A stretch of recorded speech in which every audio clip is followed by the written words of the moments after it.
বিয়ের পূর্বে কোনো মেয়ের গায়ে হাত দিবি না ভাই আমার, খবরদার। বিয়ের পূর্বে কোনো মেয়ের সাথে কথা বলবি না, খবরদার। তোর যোগ্যতা নেই ওর সাথে কথা বলার। তুই কে রে?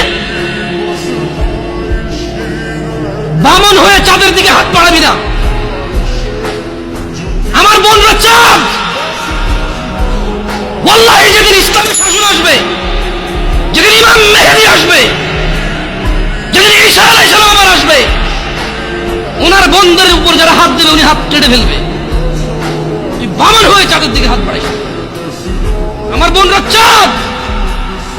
ইসলাম মেয়েদেরকে চাঁদ বলেছে আর তোকে বামন বলেছে। বেটা তুই বেটা ছেঁড়া খাতায় শুয়ে লাখ টাকার স্বপ্ন দেখিস, বিয়ের আগে মেয়ের গায়ে হাত দিস?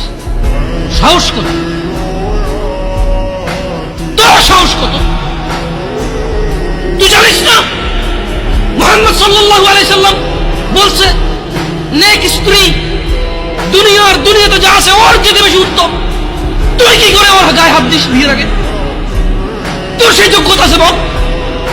তোকে আল্লাহ জাহান্নামে ফেলবে, তোকে আল্লাহ জ্বলন্ত আগুনে নিক্ষিপ্ত করবে।